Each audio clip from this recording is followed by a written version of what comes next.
Hello everyone, and first of all, you might be wondering, well, who is this person? Why is Monshorny here? Why is he hosting this OS Dev Q&A? Well, it's a one-off, you don't need to panic. You can all just relax, tune in, get excited, because we're here to talk about the Theatre of Blood, naturally, as well as some other questions that we want to answer. Joining me, Mod Aza, Mod Swain, Mod Kieran, Mod West. So let's just jump into it. It's been 6 days, almost a week now since it's released.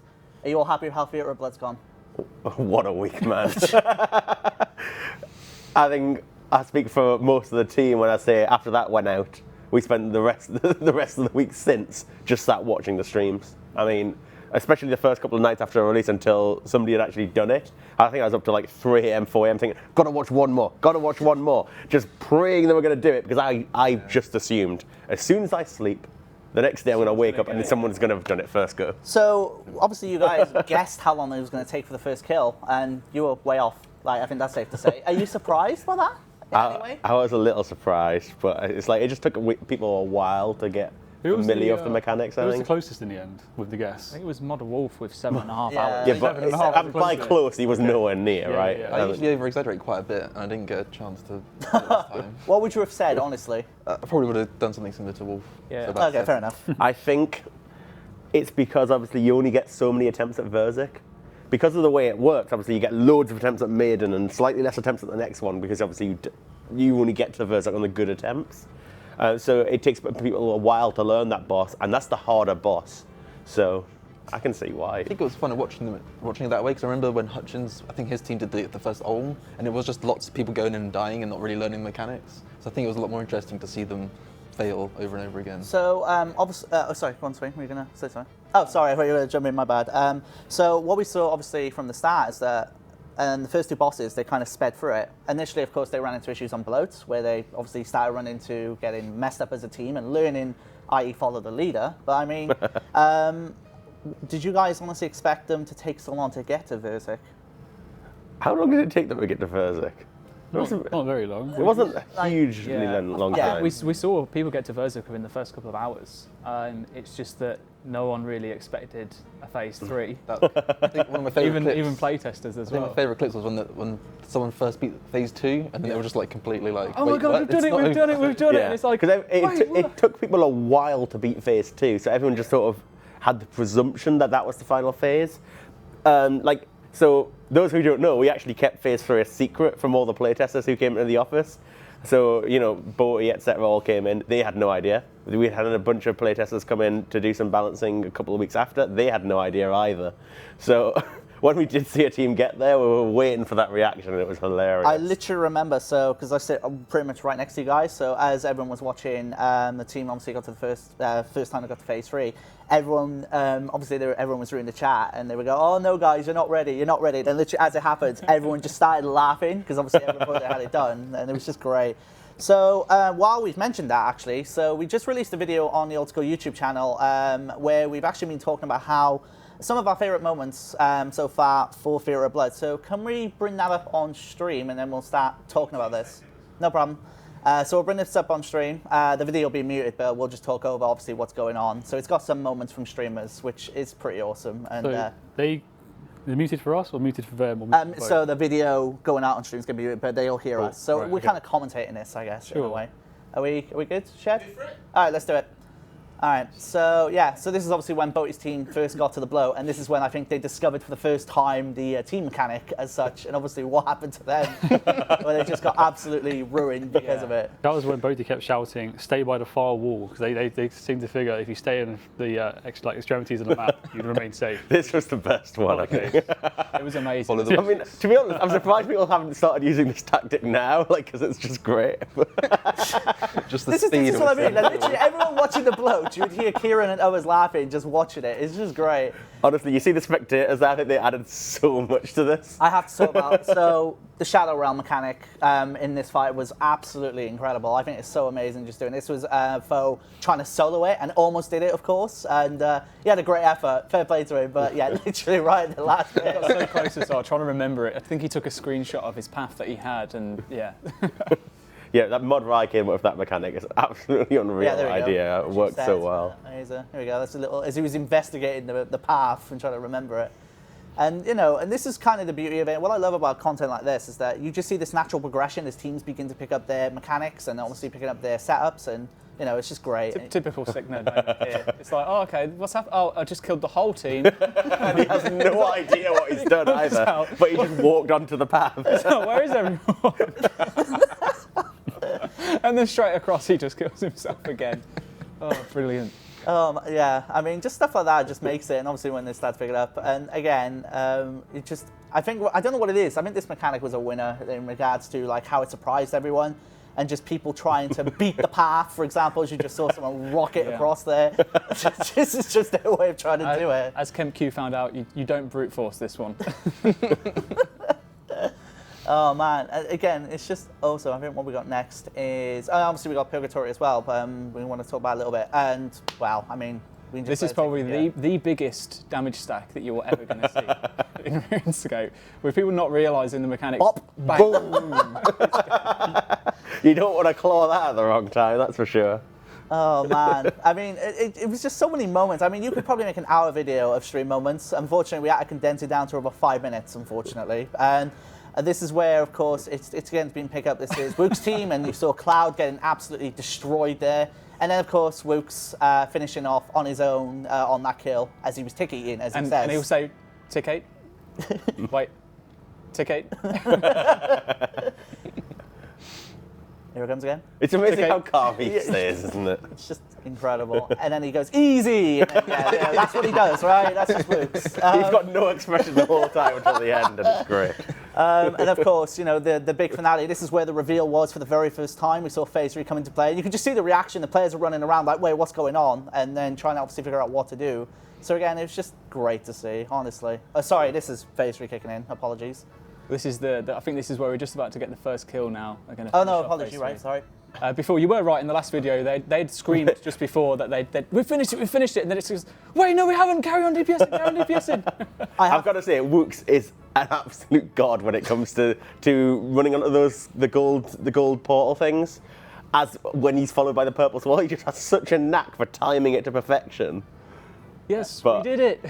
And now, obviously, very first reward boat he gets, it has to be shown because of his incredible effort of dying in every boss. Of course, cabbage is only appropriate. I think this brought everything full circle. We finally saw that completion, and Boaty getting the cabbage, which, so on the last few days of development, I went and reviewed all of the systems we're using for generating rewards, and I wanted to say, right, because death affects your rewards in general, but I wanted to put like a threshold on there. That if you didn't perform well enough, we'll just give you nothing. Heck, you don't deserve it. And it's all there to prevent leeching, essentially. Don't forget that note. So the note and as I well. wrote the note as well. You must try better. It's just it ends with, are you even trying? Oh, you're even trying, yes. And I just got to give a shout out because I absolutely love what you guys have done in the loot, obviously indicating that there is going to be something special, and I guess it leads up to that big reveal of, oh, what are we going to get? And we've seen rapiers, scythes, we've seen the Justicar stuff come in, and it's all just coming. It's just great to see, just the hype of everyone getting those drops. As soon as you see that amazing purple ride. chest and the screams that you hear on streams, nothing beats it. The drops have been going for so much money as well. I just, even though we've seen this video before, I just think it's great just watching the reactions back yet again. It's just great. Also, I just got to give a shout out to Classics team actually, because they could have had the first kill, and then they hesitated for that split second on 0.7%. That was unreal. And we literally thought it was there, and then it happened. It was about an hour before Boaty's team got it? Yeah. So? And they got it to 0.7%. If anyone's not seen that clip, do try and find it, because it is hilarious. I mean, they were like really fiercely competing for the first completion. I think I and were both talking the other day, which was it'd be nice to give them something to commemorate first completion in the future, even if it's like a gold set of the rewards. Yeah. No stats, purely cosmetic. When you're bank standing, everyone knows that it's you or 5 people who got the first ever completion, and nobody else can get that. Well, one thing I was thinking about, like, what if we said, let's say we do another raiding dungeon at some point in the future, and we say the first ever completion is guaranteed a unique drop. Oh. Ooh. Now that's gonna force people to go for it. Imagine something quite similarly in difficulty, so that it's not going to be like you just do it straight on release. Do you think that's actually a good idea? I mean, it's one extra unique that's guaranteed in the game, but it adds that huge incentive for that rush on release to get the first one. But hey, it's just a random idea.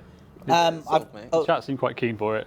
I'd also like to point out that Raid 3 isn't coming anytime soon. Yeah, it's always nice to have those disclaimers. The Theatre of Ice is next week. Calm down. I just want to give a shout actually, because there was someone who literally, as a hardcore Iron Man, went in and became that one person to die as a hardcore Iron Man in the theatre. So yeah, fair play to them on there. It was over 100,000 attempts before we got our first kill as well, which is just mind-boggling. Especially when you think about obviously the cost to reclaim when you add up over everyone. There's obviously a lot there.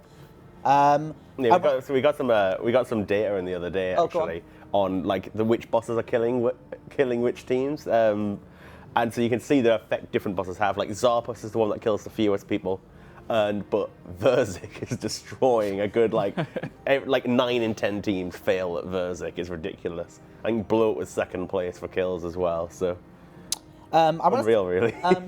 Can I talk about the audio actually? Because I noticed with the update going out, everyone obviously experienced that audio for the first time. That was like really awesome to see. I mean, how much work did it go in to kind of get something like that? First time, I believe, right?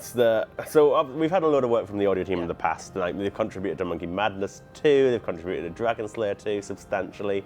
They provide some audio tracks for the Inferno. So they have joined up with us, but this is the first project where like we really got the audio team properly involved with the dev team, and so they were an actual part of the project all the way through with a full set of sound effects and a significant number of tracks. I think it was 13 they provided over the release of A Taste of Hope and the theatre itself. It's something like 100 sound effects as well, I think. Yeah, it is ridiculous. I think it adds up to like 2 hours of music, just maybe less than that. We had them on the Q&A last week, right? Yeah. So if you're interested in the audio stuff, then I recommend going back and watching that VOD, or it's on YouTube as well. Hear about it from their own words. Probably better place to talk about it than we are. All right, so with that then, I think we have to kind of talk about the poster you guys put live yesterday, which is obviously based on feedback and what you guys have taken in from the development blog. It's been close to a week now since release, so what have you guys been working on based on feedback for Theatre of Blood? Yeah, there's a whole host of changes. Most of them, thankfully, are just minor tweaks just to make the experience whilst you're inside the theatre a little bit better. I'll try and remember all of them off the top of my head. Look at this guy. There you go. Thanks, Sean. Prepared. Okay, cool. So yeah, headline points. It's even nicely laid out for me. I got you, man. First off, we're looking to improve the viewing experience for spectators. So we're going to use a functionality similar to the Duel Arena where you can click on parts of the scenery to lean in and get a better angle with the camera. That'll all kind of like automated. Yeah, we've seen some of the stuff that Ash was sending through earlier. The viewing for Bloat looks awesome. It does. You get like a nice down like side view of the corridor where they're going to be running through of each of the sections. It's going to be fantastic from what we can see so far. One of the big ones here was that we heard a lot of complaints about how random the supplies in chests were. So there was no real correlation between having the amount of deaths that you had and what rewards that you would get. So you could have had a no deathless 2 first bosses and get no brews or no restores. You'll get stand pots and prayer pots. So we came up with this idea of having a shop kind of system where you have a certain amount of points after killing the first 2 bosses and the second 2, and you'll be able to use those points to buy whichever potions that you want, basically. So you won't be able to get unlimited. You'll have a certain amount of points to be able to spend, and you've got to then choose. So if you want to have 3 brews, 1 restore, you can. If you want 3 restores, 1 brew, you can do so. And just to make it a little bit less RNG dependent. It puts the choice completely on you guys while still limiting it based on your performance so far as well. Yeah, exactly. Another thing, obviously, Theatre of Blood being a 5-man kind of like experience, people are finding it difficult to get together with players if you're not in a PVM clan or have got a group of friends to kind of group up with. So we're going to implement a nice quick thing, just a clan chat channel that's dedicated to the Theatre of Blood, so you can pop into there, ask for some people if you want to join up and get the last few members of your team. Quite a big one here. We initially aimed for the Theatre of Blood to be pointed towards 3 to 5 players. That's what it was balanced towards. But I think we missed the mark a little bit. So 5-man at the moment, it's very difficult. It's a nice level of challenge. And once you've got the mechanics kind of like down to a T, it's pretty okay. But with 3-man, it's pretty much impossible. So what we're going to look at doing is scaling just the HP of the bosses. So the mechanics will stay the same. The damage will stay the same. It's just that I believe for 3-man, we're looking at around about 75% HP rather than the 100% I have at the moment. So it will make it just that little bit more manageable. We truly believe that 5-man is still going to be the best for Theatre of Blood. 3-man's going to be much more difficult. You're obviously losing out on 2 full DPS players for a 25% reduction in HP. So there's that to weigh up. It's worth noting that it's something that we'll still keep an eye on as Yeah. well. If it does go out and we feel it's not right, we could have another look at it and make sure it's right for you guys. Exactly. And the same goes as well for 4-man. So there will be a reduction in HP for 4-man, but we're not quite deciding on what that number is just yet. So once we've figured that out, we'll let you know. In addition to that, we heard a lot of feedback about all of the rooms. Most of it is very positive and you guys love them. The one that you don't typically like the most is the Nioticus Ring, and the main reason because the first 1 to 2 minutes are pretty boring. You know, it's an encounter that progresses. The longer that you're in there, it gets more difficult. But the first 20 waves or so, they are pretty slow. They trickle in, and there's not really that much that you do. The pillars don't really take that much damage. So we're looking at taking out the first 20 waves. We're going to compensate that by reducing the HP of the pillars by a minor amount. I think we went from 140 to 130. It's like 10 HP off them, yeah. So it's very insignificant. That's just from our experience of how much, on average, HP gets lost by wave 20. And then the final Nilocus that spawns, we'll be looking to increase the HP of that. So you'll be spending a bit more time there. And we're also going to increase the reflect ability. So rather than 50% damage reflection currently and 50% healing to the Nilocus, it will be 100%. So it's going to be a lot more punishing if you're actually getting that phase wrong. There is also, a nice little one here was about the completion times. So when you look at completion times for Theatre of Blood, those completion times are just time spent within the encounter. It doesn't include the time that you wait before each room, in the corridor, sorting out supplies. It's just the time that you're in combat from the second you enter the barrier until you leave it, and that's all tallied up for one final completion time. Some players actually want to look at completion from the start of the raid to the very end. So we're going to add in a new timer that will basically let you see how long you've spent overall. So for those guys that really want to push efficiency and how well you can kind of like organise yourselves as a team, you've got that to go against as well. Yes, I've just actually finished plugging that in now. So the notice board outside, which displays some of the statistics like total deaths and whatnot, has overall best time. It has your best time. There's now a new row at the bottom for total completion time, essentially. Similarly, your best and global best, and then the current best time is renamed to like best challenge time or something along those lines. Do we see the website being updated to accommodate that as well? I'm not sure, but I think would be pretty reasonable. Okay, cool. Yeah, it's likely that that's something that we'll add in as an extra field. Yeah, so it's all going to be accessible. It'll be similar. At the end of the raid, you will get both times. So you'll get your challenge time and you'll get your overall time as well. Again, noting whether it's your personal best or not.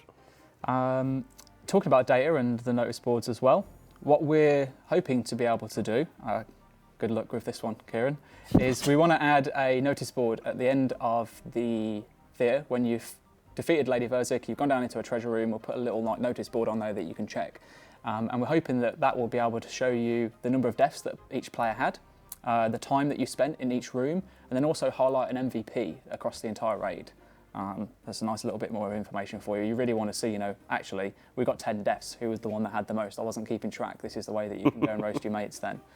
And then we've also got Mod Rai is going to be looking at the Grazi Rapier stab animation, trying to make that one look a little bit cooler than it does at the moment. And Mod West is going to be looking at the Justiciar leg guards. Justiciar. Justiciar, there we That's go. how you say it. Sorry, I pronounced it horrifically wrong then earlier. I apologise. Everyone does. I think Sorry.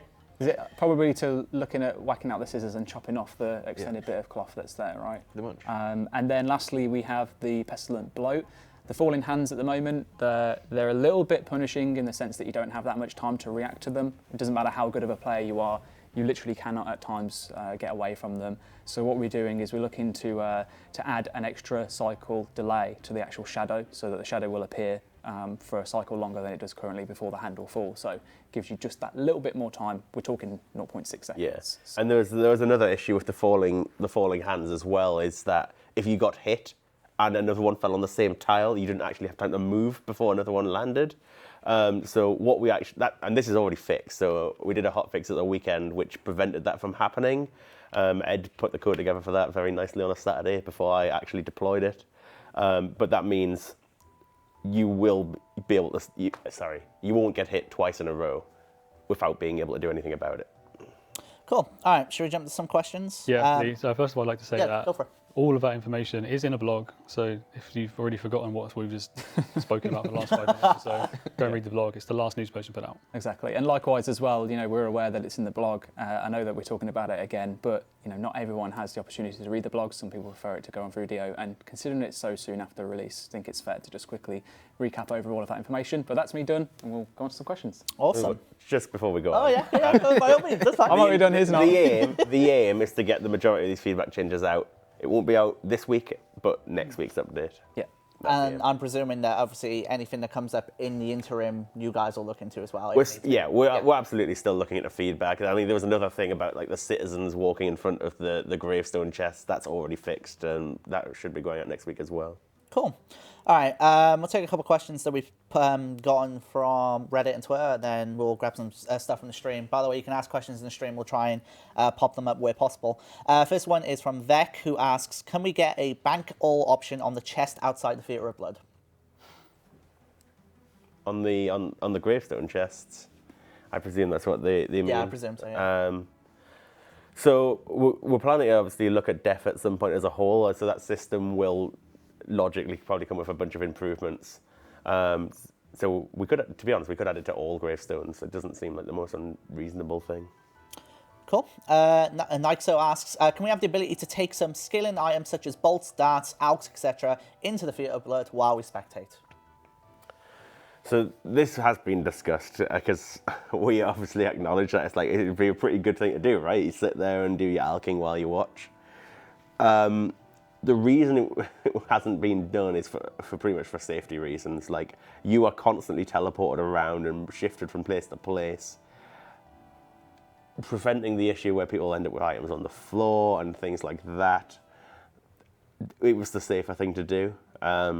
Should we get to the point where we feel okay with it? Maybe, but we'd have to look at it carefully. This is a question from someone that touches upon, obviously, some of the lore that you guys released with Theatre of Blood. So, Saronix asks, are there any immediate plans to expand the vampire quest line? I kind of want to see what goes on after Rannis gets smacked. Nothing immediate. I imagine it'll take a bit of time, but we want to continue it. It's quite clear that it's not ready. Some people were surprised at the length of the quest, but we made it clear it's intermediate.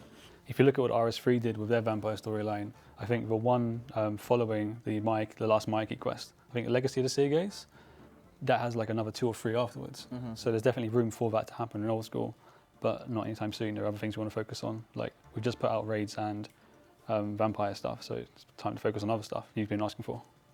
I believe as well, Ed, as well as you, is enjoying, obviously, people finding some of the stuff, the lore inside Theatre of Blood. Yeah. So I just want to obviously mention that because I think that's really cool as well.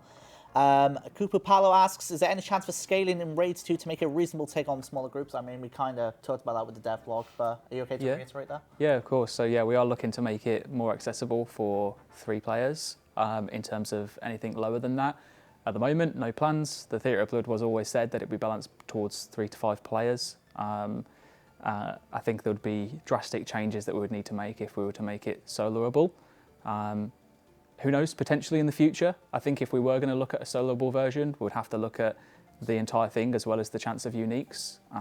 So I'm not saying that it's entirely off the cards right now, but for the very near future, I would say that we're aiming towards 3 to 5 players like we have when we first brought it out. And that's pretty much that. I think we polled it as a group experience. People voted it in as a group experience. To suddenly now put in another few weeks or maybe even longer dev time to make it a soloable experience, which wasn't polled, I don't know, it's not really what you signed up for back when we did poll it. Yeah. Like, okay, cool, you voted for this sort of dev time for this project, and then now it's like a bit of feature creep. I don't personally, my opinion is I don't think it warrants a solo mode for the amount of time needed, and we'd rather get to the updates that you're all posting around about. Mm-hmm. Lots of things we haven't forgotten about but haven't got to yet. So let's crack on with those before solo. Yeah, especially as a lot of the mechanics do require more than one. Well, don't require more than one person, but are just designed for more than one person. What would you do in the Shadow Realm? Yeah. Like, just run in the dark by yourself, and then cool, I'm there now. Crack on. Yeah, exactly. Actually, West, I'm going to bring you in really quickly because I know we've obviously talked about it kind of from seeing it from a community and content perspective, but from the art style perspective, how was it involved with Theatre of Blood, or how was it being involved with Theatre of Blood? Yeah, it was pretty cool. I mean, I was more excited just watching. For the actual theatre itself, I did a room but most of my involvement was with the quest beforehand. Okay. So most of my stuff had already been sort of shown and seen. So I was just looking forward to seeing everyone get destroyed by all the Who bosses. added the skeletons in on the floor scattered around the arena? I think it was in boss 4. I think it was. Oh right, yeah, I did those. Oh, you did that. Yeah. So yeah, there was some like signature mercenaries that we showed with all the. Well, they were the quest. You speak to them. They were sent by King Rold, and the idea was just that they attempted the theatre. They didn't quite get through. I think So I just it killed all them in- stemmed from the really early marketing artwork we put out, which was you had the kind of the theatre, you're in the pit, and you've got the 3 mercenaries. You can see the silhouette from behind them, and then we thought it'd be interesting to put them in the quest and then have an appearance in the theatre as well. I was a little disappointed that no one noticed. Well, at least Reddit didn't seem to notice the little meme where I chopped off his steel boots and hung them on a hook, but no one had sort of noticed. Oh, I can't wait for the Twitch chat of that one. It's great though because everyone noticed the fact that you put steel boots on him. Yeah, but no one else did. And then it was like, oh, they're not there anymore. I know, it feels There we bad, go. man. Feels bad, man. Yeah, I think some people missed it. Haha. Going to come to you with an Inferno question, which is going to come out of the blue a little bit here. I'm going to pronounce it wrong again. Curveball. From Spy Instances. Can you restrict, I'm going to pronounce it wrong again, so apologies, West. I'm just going to say, just a car armor from being used in Inferno, like Purple Sweets, as it's too OP. Obviously, in this person's opinion. I'd prefer not to. I mean, where do we draw the line? In 10 years' time, we're going to have released more gear, right? Best in slot gear that goes beyond what we have currently. It is inevitable that the Inferno and other similar hard PVM content, like Raids 2, is going to get easier over time. And it's always the way of things. So I'd rather not start making rules where we cut things out. Cool. I mean, if we'd done that for like Fight Caves 1, when the fight, well, you know, Jad. Yeah, like, Jad, I mean, yeah. that's so easier now. The idea of not allowing any piece of equipment that came out after that to not go in. Yeah, like Twisted Boat Jad, right? As Yeah, an exactly, example. yeah, Yeah, exactly. okay, cool. Sharknado, enough said. I really like this question, so I'm looking forward to this one. He didn't say that, sorry. What has been your favourite thing about Theatre of Blood so far? During development, designing, watching streams, or just playing yourself? It doesn't matter. So I guess we'll take it in turns. Probably speculation on the prices and seeing what they're going for, how people are holding on to certain items with the hope of getting a bit more money and stuff. I always find that quite interesting after release. Who's going to be the first person to step forward and say, I will pay X amount for this item, even though no price has been set yet? I always find that interesting. Who's got the biggest balls to go in and just be like, here's $4 for an item that we know in a week is going to be 1 or 2. I don't understand. Why do people pay this money? Well, what surprised you the most? It's been like, what, 4 bills? Was there, what's been the highest? Do we know? I think the scythe is the most expensive weapon. Yeah. I think the first lot of rapiers that went out were pretty expensive because they're obviously high commodity items and people want to use them at the duel arena or they want to go and test out in PKing. But the scythe for sure, I think I saw a trade for a scythe that was like 2 bill, 2 twisted bows and 3 ancient, code insignias or something like that. Ridiculous, like 4.5, 5 bill or something like that. And I think one sold today, in fact, for 2.9 bill. So the scythe's still very much an expensive weapon. Crazy. My favourite thing was seeing teams try to take on the purple swirly mechanic and seeing the different ways people try to deal with it. There was a lot of people saying, well, this is crap. There's no way to deal with it. This mechanic needs me to stand in a specific spot. How on earth can you do both at the same time? And then some people trying to start learning it. And through the whole thing, you've seen Wooks just deal with it automatically. And this purple swirl mechanic, I added 2 days before launch, we need a last hurrah on the final boss. It was just, yeah, let's do it. And I had a 2-hour brainstorm with myself, and some contributions from different people around the different teams around the company, and worked out, okay, let's do this, and because I think this is going to be the thing that seals the deal at the end. Yeah. And The thing that surprised Happy me with it. was the spectating. It's sort of we sort of took Twitch chat and put it in game, so the streamers could definitely not get away from it.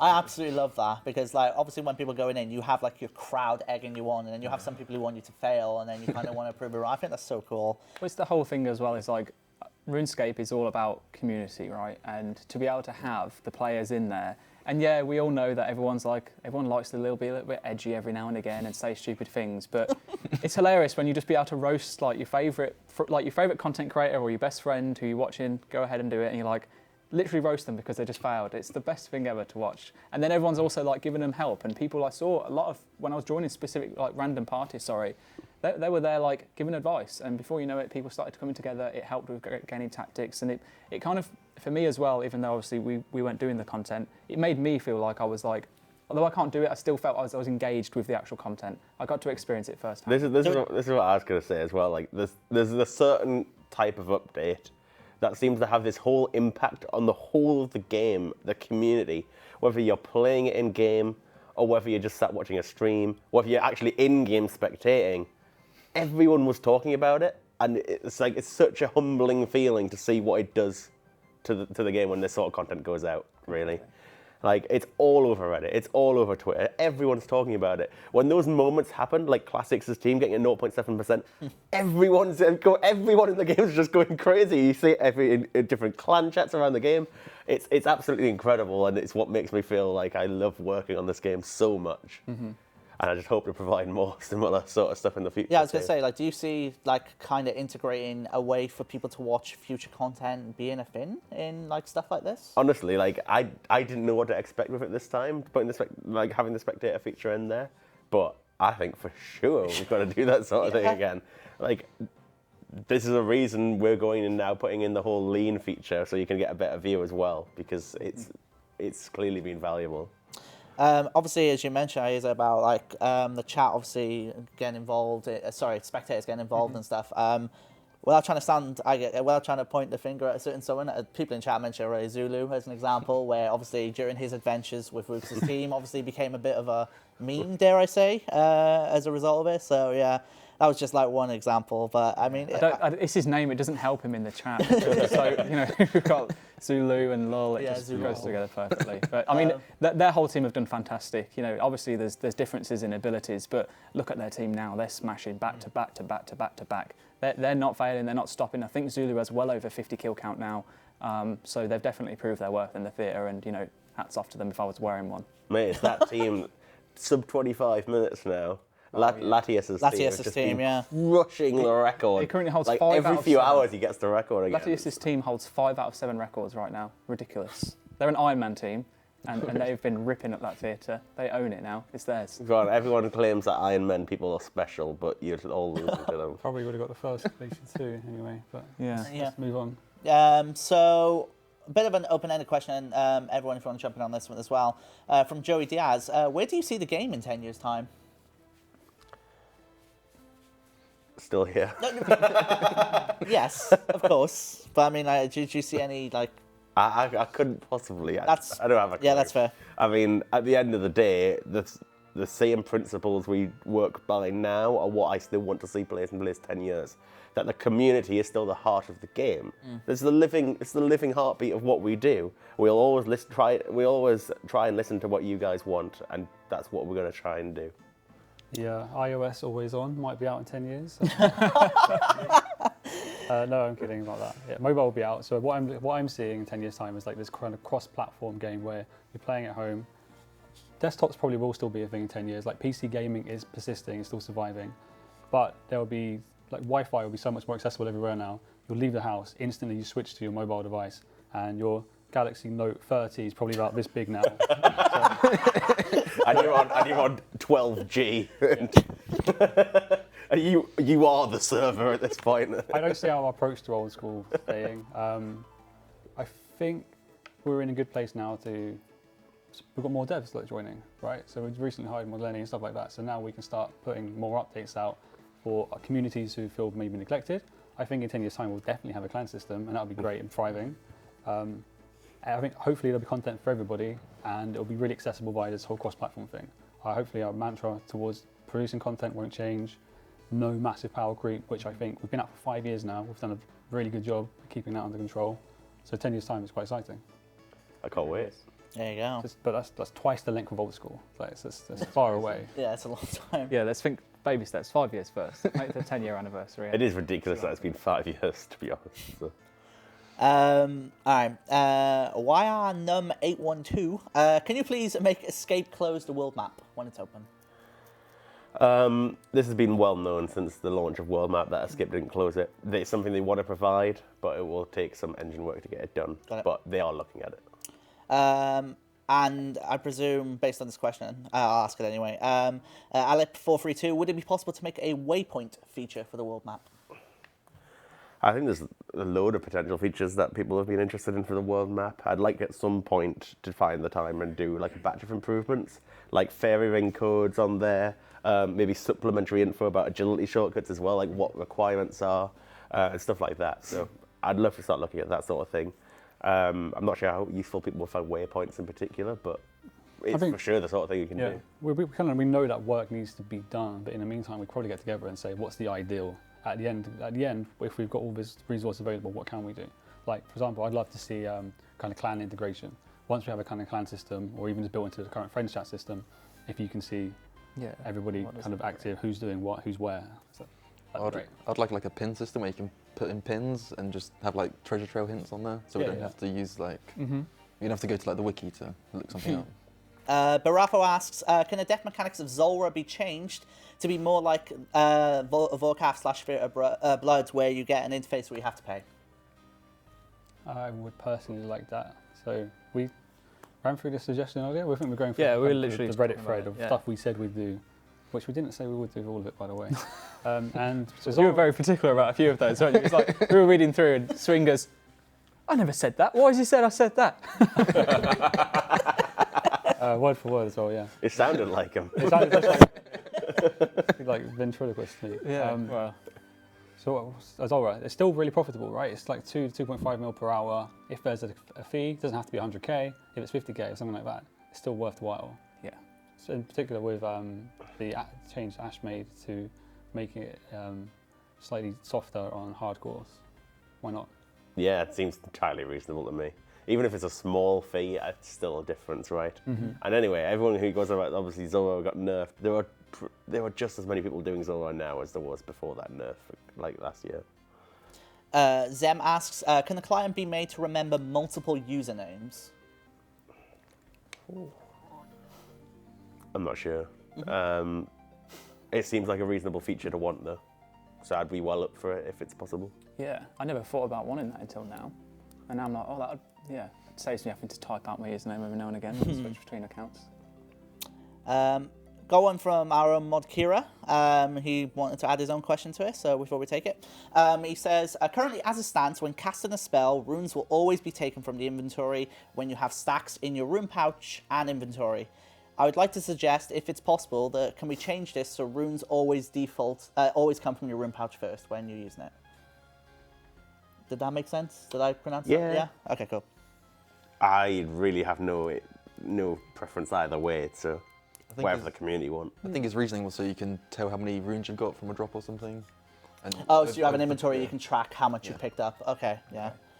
That's interesting, because I think I never thought of that as an issue, because I just have the toggle. So if I ever get runes, they just automatically go straight into my pouch. I mean, I have that on as well. There's no way I wouldn't, but... Which is quite annoying at Vorkath, actually, because I can never quite figure out just exactly how much I made per, session that I have there, because the Chaos and Death runes go into my... Oh, apparently. I always take chat at a whim, but apparently Boaty just got a scythe. Yeah, apparently, maybe. So that's a mad trust. I am well versed in Twitch etiquette as such. So I'm hoping that my senses are enough to detect this is legit. I might have been fooled. Who knows? We'll see. Just before I get roasted as well, I just want to clarify. I didn't mean to say Death runes go into the rune pouch. I meant to say Chaos runes, but obviously you pick Death runes up as well. I always bank those, but they go into a separate tab because they're with my runes tab, not with my Vorkath loot tab. Nubs asks, can we have a preach option on Tarn's diary so we can enchant multiple salve amulets at once? Yeah, why not? I assume this is because now the meta is to just drop pure salve amulets. Yeah. I don't know. I think that's one of the things that, because we are not the elite PVMers, it's the sort of thing we didn't predict would happen. So we didn't make the jump in our head to make salve amulets more accessible. Yeah.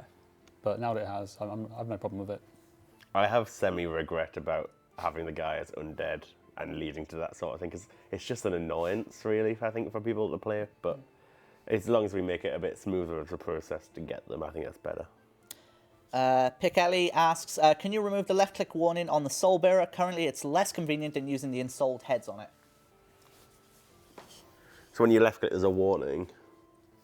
Maybe make it so it don't show me this again. That's what we normally do for something like that. Yeah. I think it'd be very reasonable, yeah. Cool. We're rattling these off. This is good. The Wandering Bread, good name. Can the Soul Bearer have the ability to bring ensouled heads from the bank to the inventory also? it would still have the cost of a soul and a blood rune applied for this action.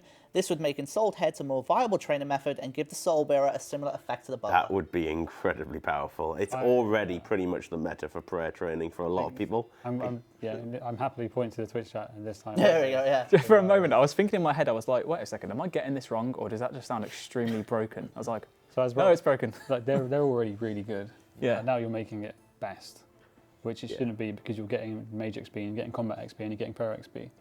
It's already got a very good spot. It's cheaper than using dragon bones or bones in general, so... Do you reckon the lad's got like 30k in soul? Yeah. or something? I mean, it's not that far from a bank anyway, and you can just teleport to Wintertodt, then run back down. I don't see the problem. Lord Gozer 2 asks, can the Battle Mage potion from Theatre of Blood be increased to +6 magic level boost instead of +4 to make it a little bit better? We'd have to pull it, but we could, yeah. And also, just on top of that, and since Fire... Wait, actually, doesn't the Impute Heart give +7? I can't remember exactly what the Imbued Heart gives, but it is superior to the potions. Yeah. It stays as well. It doesn't. I think, yeah, it would have to be very careful. I mean, yeah, it would have to be polled, and by the sounds of, well, the looks of what chat just said there, Imbued, it's +10%, +1, okay, that's fair. As long as, we'd have to be really careful, and I'm sure that if it was too strong, it would fail a poll anyway, so maybe it's something we can look into and have a look at making both of them a little bit better, but they were never meant to be like the best rewards. They were just, you know, a nice tea. There was a gap in the potion market, whatever. I mean, in general, we could still look at more potions as well for the Vials of Blood. Yeah, of course. There's certainly a load of gaps open for that. And also, just on top of that, he has another question just in regards to Theatre of Blood and potions, in this case, Vial of Blood. He mentions, and since Vial of Blood currently has a limited use, why can't it be used to make an upgraded Sampu Serum, which protects against venom? Wouldn't that value the Serp Helm even more? Would that potion require anything that makes an anti-venom then? I would expect it to, yeah. No? I don't really mind. Okay. I don't think any of us have like an opinion on it. August Champus says, what does blood have to do with venom anyway? I mean, it doesn't excite me, but it's just, if people, Note if to people self, want the it. excitement scale is what decides it. Okay. DMM Noob asks, when is the Revs Uniques dev blog being released? Aiza, coming at you. Good question. This is the third time this week, but it's okay. It's expected because, you know, we did say that, you know, Revs would be coming after Theatre of Blood. So the bottom line is that obviously this week is the week after the Theatre of Blood, and we spent a lot of time going through feedback and making sure that we're keeping on top of it, as I'm sure that you would hope and expect us to do with big updates such as this, so that we don't leave it in the shadows. Myself and Sween today have been going through a lot of the suggestions that you guys have put forward to us in the past. That's looking at our suggestion backlog, that's looking at the things that came up on the post on Reddit, and just in general things that we really want to look at. We have been, as a team, discussing what we're going to be doing over the course of the next couple of months. And I think it's safe to say, if I'm not here tomorrow, it's because I just got fired. But we really, as a team, want to focus over the next couple of months as looking at things that we've said that we were going to do, but haven't had time to do yet. You know, Revs obviously being one of those. We all know that the blog's ready. There's a lot of other things that we want to focus on as well. So as to when exactly, I can't give you an exact time as to when you can expect the Rev Cave reward blog to come out, but please expect it in the very near future, as well as a lot of other things as well that we've also said. Don't say that. Oh, I'm gonna now. I've done it, so it's too late. No, you can't. The future's fine. So- You've not said this. Yeah, it's like, at the end of the day, you know, everyone here wants to look at stuff that you guys want as well. And we know that. We've done a lot of big projects recently, and we just want to take some time now to go back and say, okay, cool, these are the things that we kind of neglected that we need to bring back, and that's our plan. We want to share some information with you in the next few weeks or so, or we'll have like a, you know, solidified schedule as to what we're going to do. It's a shame. I think we're kind of in a situation, not because just we're focused on big projects, but like we hired a new dev in Mod Delta and things didn't work out, unfortunately. So we don't have the resource, had to spend time hiring again. Now we've got Mod Lenny, more content dev resource that we can use for delivering some of the things. I think myself and Aiza are quite open to sharing pretty much like the outcome of what we discussed earlier. Yeah. So imagine like that Reddit thread that came out a few days ago, which was, this is what Jagex said they do. now Theatre Bud's out, and that's probably like an hour after Theatre Bud came out. Like, where is it? So we went through, we measured the impact and what you'd want, blah blah blah, and that's what we can use to inform our decisions for coming up. We've got a meeting with Kieran, Matt Kay, everyone else in the Old School leadership team, etc., to decide and really iron out kind of week by week. And once that's done, I'm open to sharing it. I said it'd be quite funny as a CM stream if me and you were so we were just like, we found a sofa somewhere, had our laptop, going through this massive Excel sheet of updates, and just giving out honest opinion on everything. Yeah, so that's like, actually, maybe it is just interesting for you guys at some point to see how we kind of like go through these processes. But you know, none of us here are expert players, and if anyone tells you that they are, then frankly they're lying. But we all have a general understanding of the game and an understanding of the community and the impact that things will have. We obviously have information internally that makes us get more informed decisions than what externally would be able to make.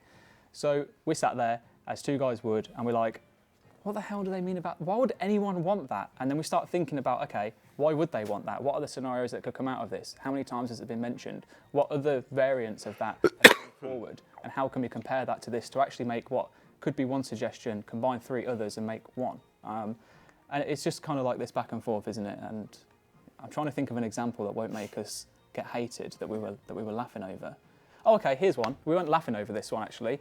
For example, there was a suggestion on that Reddit thread that talked about how we said we would allow the hunter skill cape to recharge after catching a certain amount of chins.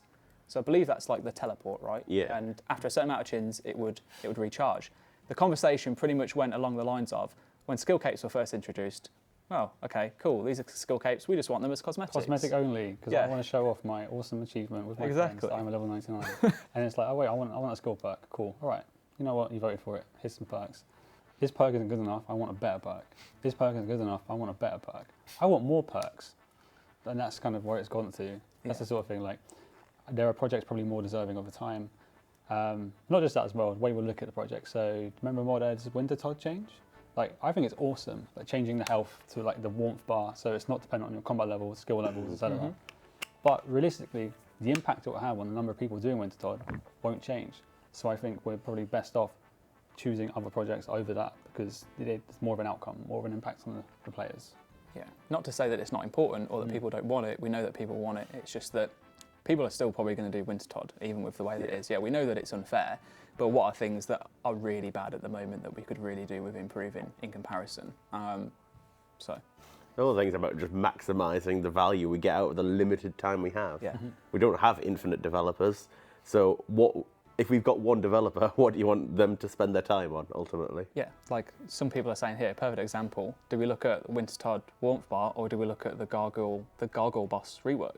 In terms of the drop table / HP, whichever. Or the farming guild that we said at RuneFest that's currently being spammed. Yeah. People asking Group Ironman, still playing the integration. PvP updates, all that kind of stuff. These are all things we've been talking about. So it's just working out when do we want to do it and when's it best to do it. Yeah. So I just want to go back. So I thought it was really important that obviously we address that question, because obviously, as you mentioned, you have replied to people on Reddit, but obviously these are in commented threads where obviously not everyone has seen it. So obviously for updating guys. Of course it's fine. As I said, I'm always happy to. I even said on Reddit, even then it's probably the 5th time that I've mentioned it, the 3rd time on a Q&A I've mentioned it, but I don't mind, because at the end of the day it's just information. If you guys haven't seen it and you want to know, I'm more than happy to let you know that. So. Cool. All right. Faber Ice asks, can the sound tab be enabled during cutscenes? I play a lot with music off, and when I'm questing and a cutscene comes up, I'd like to turn on sounds, but I can't because all the tabs are empty and unclickable. I've been in that situation before. That'd be cool to have. I mean, I think it'll be possible.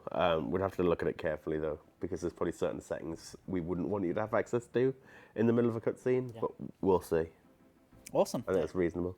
There you go. JB Lego Man asks, can we have the ability to teleport to fully grown spirit trees without having to check health first? I assume there's a reason that it's currently that way. Like a change of state, if I was a coder. I don't know the code well enough to say yes, but I can understand the frustration at that. If your tree's fully grown, you want to be able to teleport there and check it, right? Yeah, makes sense. Reasonable. But okay.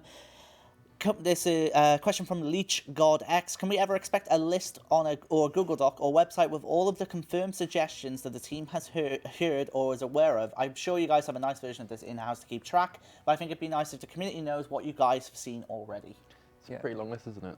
I think I can imagine the list is pretty long. Yeah. It was, last time I checked, it was at 186 suggestions. But the answer is yes. I have been working on one, but it's one of those kind of like, I would class that as not technically tapped, but it's one of those things that I move on to whenever I have time and I'm not working on updates and projects that are going to have an impact on the actual game. So I 100% want to do it. I've been looking at really nice ways of being able to make it accessible to you guys. It's just not been finalised yet, but it's in development. Was it a Trello board you were last It's a Trello board, yeah. Cool. So if you're a fan of other games, then you'll notice that sometimes they put out these boards that everyone can access. You can see full visibility of like who's edited them. There'll be sections of like, is this a PvP, PvM, skilling, or just general qual suggestion, all that kind of stuff. But yeah, as you can imagine, 186 suggestions plus as well, trying to figure out. So the biggest issue, basically the hold up at the moment, is that we use a system in-house called JIRA.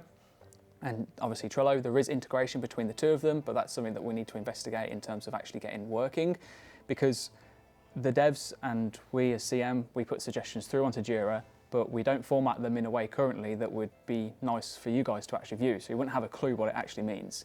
So we need to figure out a system where we can put information in that will actually then put that into something that's viewable for you, but then also automatically update that over to Trello so that we're not having to manually input it twice, because then we're just doubling up on our work. And considering the fact that we're trying to be efficient and that time is scarce as it is already, there's no real point of implementing something that's going to be pretty much a half-assed job. So I'd rather it just takes somebody to own that process and spend the time sprucing it up, right? Yeah. Question from Hale DK, which is a suggestion: quest chest and achievement diary armor stand for a POH. Have you guys ever thought of adding that? I think it would be quite cool. So the chest could have stuff like chest outfit and stuff like that, really. Yeah, there's lots of junk in my bank at the moment from quests. I'm like, should I drop this? Should I not drop this? I think there's like a Google Docs out there that tells you what you can and can't drop, but just having it somewhere else would be quite nice. Although it is quite a big buff to Ultimate Ironmen.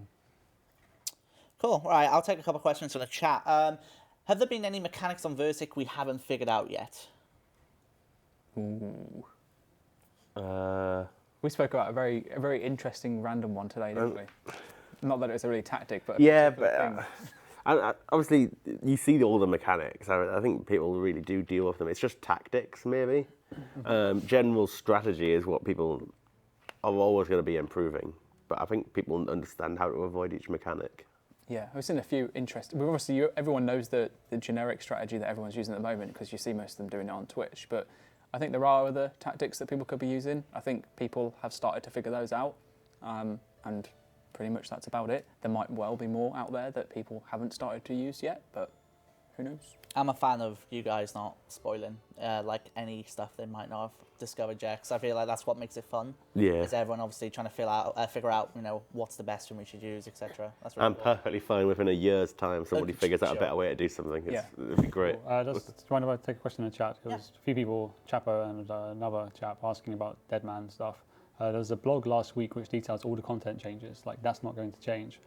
In terms of updating the actual season finals page, I'm waiting on 2 bits of information, not content related.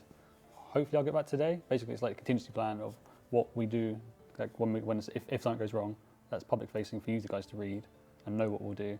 And also the start time on the 23rd. So once that's done, pages will be uploaded. But read last week's block. That tells you everything you need to know. Awesome. Can there be a metamorphosis option added to the Vorky pet so that you can change it into the spawn that Vorkath shoots out? The spawn looks really cool. Sure. I'm never going to metamorphose it. Vorky is so cool. I think it looks cool as it is. Yeah. That's sort of like the opposite of usual metamorphosis. Yeah, the spawn is so much more unimpressive, but why not, I guess? I guess it's why not, but yeah, I would never use that. Never. See, I'm still surprised I was asked to metamorphosize Versic into the little bat version. Oh, now you say it, now they're gonna. Well, there's only 2 people that have it, don't they? I think 2 pets in game currently. Really? But the bat Versic is nice. So We'll add a metamorphosis option into Black Graceful. I'm picturing like a little Zubat or something. That'd be quite cool. Can you make it so Theatre of Blood chest withdraws items based on their value? I presume this is obviously where people are using the button to withdraw its backpack and then having the issue where some items go in and they'd rather have other items and so on. Is this the gravestone chest I again? believe so, yes.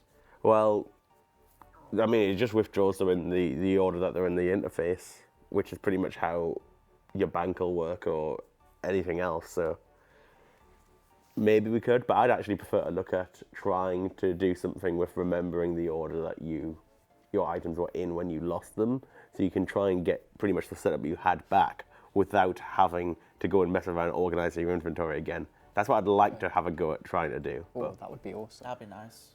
I saw in a Twitch chat today, a particular streamer that I was watching, where someone has also tweeted Ash about it, so sorry to this particular fellow, but they withdrew their stuff out of the bank and left in there their blowpipe and something else, but the blowpipe had 7 mil worth of dragon darts in there because it prioritised taking out empty vials instead, and they forgot that it was in there, died again, and it got lost. So. There's a warning when you enter the Theatre of Blood Yeah. that you have to press an extra confirmation that says that you've got items left. Oh, I mean, I know people on spacebar, but I would notice if I had to go through an extra confirmation screen. You say that, what about the poor shaft that decided to remove the Avernic hilt from his Avernic defender and got the dragon defender back and lost his Avernic hilt? You Please, go through a lot for that. There are multiple warnings, and it has been said multiple times in the dev blog that it is a one-way switch. You cannot get that hilt back once it's. But when you build it, it has an extra big message screen with red text on it. Yeah. Saying this is a one-way deal. You is make it, and then when you undo it, it has a similar screen with red messages saying "Don't do it," basically. Yeah. So Imagine imagine them around the house and be like, mate, are you sure you want to do that? can we get items dropped in the inverter to remain indefinitely? Juggling my 2 restores throughout is just frustrating and not necessary. I believe when you drop an item in there, it's for 30 minutes at the minute. Yeah. We could easily make that we can't make it indefinite, but we could make it a long time. So, yeah. There's a question about JMods versus Theatre of Blood stream when. I mean, do you guys ever see yourself sitting down to take it on? I eventually, yeah, I do see. I think it'd be myself good. doing it. I would love to. I don't want to put everyone to shame, though. But I'd be concerned that I'd want to use a particular method that no one else is using at the moment, and then I'd be like, how we're talking about not leaking methods. I'd have to go in using the typical what everyone else is doing, I think, but I'd happily look at doing it. I think it'd be fun. I'll say no more than this, but I think in a few weeks the level among our team might be improved a little bit. But I'll keep it at that. All right. Can we get a new Mauritania Elite Diary reward similar to Zorah? This would allow hardcore Ironmen to get 1 try a day to take on Theatre of Blood. This came up last week as well, and I think it's a Stonewall no, really. If I'm honest, I'm not a huge fan that's led hardcore Ironmans to be able to do Zorah without too much worry. Because that was not added for hardcore Ironman by any means when that was first added. I don't believe Iron Man out when I think Iron Man was out, but hardcore Iron Man wasn't. Hardcore wasn't. And so ultimately, it limits you to do Zorah every day until you get a death, which means it's almost a bit of a daily activity as well, which people aren't a fan of. I don't want to add that to Theatre of Blood. I want it to be a bloody huge hallmark of achievement if hardcore gets any item from a Theatre of Blood. On that note, we have seen many people now do Deathless runs, and I'm talking many people. So it's definitely possible if you know what you're doing, which means that I can imagine a group of hardcore men would do it. Yeah, it's going to be hella risky, but it's possible. So You would have to do it on another account to get good, and then try it probably. And then put a lot of trust into your teammates. Oh. yeah. Do you remember Foe doing Galvek on Dragon Slayer 2? He sat there on his other account, on his non-Iron Man, fighting that Over and over again. repeatedly until he was good at the boss, and then did his hardcore. Yeah. I think the scariest thing is if a hardcore Ironman team takes it on, I think the biggest thing for them is bloat. I can imagine the nerves of bloat. That's the biggest thing for me. The thing In is, that one moment, you can literally see 5 hardcore Ironmen all die at once. all it needs is somebody else to mess it up. It is a huge risk, there's no doubt about that. I wouldn't surprise me if we hit the end of the year and no hardcore Ironmen have an item from it. I don't think even a completioner will be tough, but hey, that's the whole prestige of being a hardcore Ironman in the Theatre of Blood. It is, you could be the only one. You could also be the 4th person to die in there, so there is that. There's 3 people so far that I think that have had hardcore and died in there. But there's also, don't forget as well, for anyone that does want to go in as a hardcore man, if you are worried about your teammates, there is a teleport item that you can use, that you can purchase from the mysterious stranger, that will let you out of the theatre. It's the only teleport that you can use. So there is that. I've never even seen anyone use it. No. But yeah, I think that's the only way you've got to go as a hardcore Iron Man. A few things I've seen spammed is asking about player mods and not caring about the community and stuff. Particularly, they're mentioning Australian PMods. Bizarrely, player support have actually been focusing on recruiting, not hiring, recruiting Australian PMods more than others. So expect that to continue, and hopefully, eventually, the number will be where you expect it to be. But as you all see on Reddit, every time a PMod says something a bit edgy, there's always outcries to kind of demod and stuff like that. So we have to be very careful with who we hire. So don't expect us to overnight to okay, cool, there are 10k Aussie PMods, because they might not be the right people for it. Awesome. Right, okay, so it's 6 o'clock, but before we end, I kind of want to look ahead, I guess, as we end this. So what I mean by that is basically, now Fear of Blood's out there. Individually, if you're able to say, what are you guys working on next? What's next for you guys on Old School? Super secret stream on Saturday, 8 p.m. BST or 10 p.m. BST.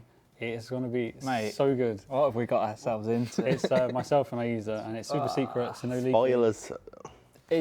Yeah, just believe me, you'll want to tune in just for the fact that me and Sween are going to be hosting it, and that's not because I'm like arrogant. The ego. It's not. No, believe me, it's not an ego thing in the sense that I want you to come and you have to come and watch me because I'm great on camera.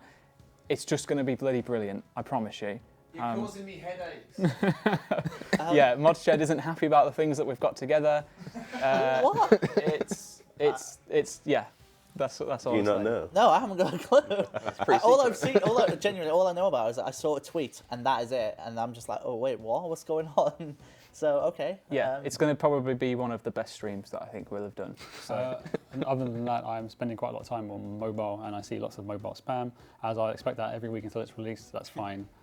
I don't mind. I expect it. It's progressing really well, pretty much. So what I'm saying, the Android Always On is going as we expect it to. We're releasing more features, more fixes as they pop up.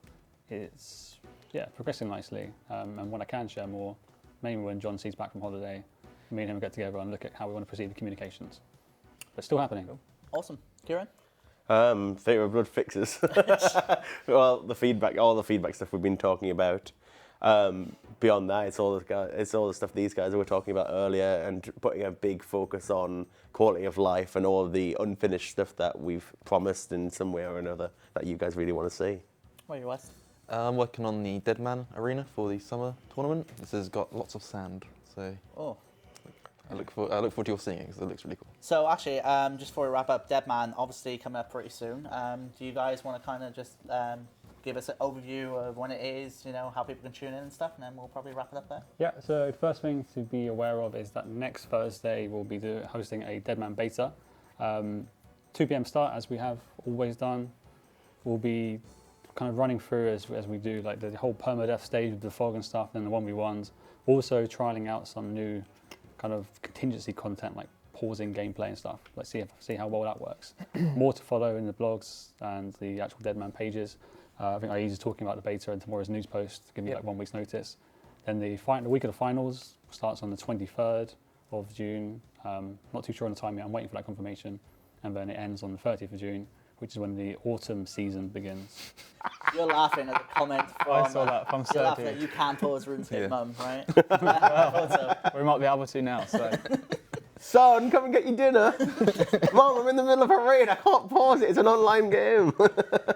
Oh, man. But yeah, apart from obviously Deadman is hype, stream, I believe, is the 30th. Is that correct? Yeah. Awesome. So finale is on the 30th, and obviously after that, the next season starts straight afterwards? Autumn season will begin within a few minutes of the finals finishing.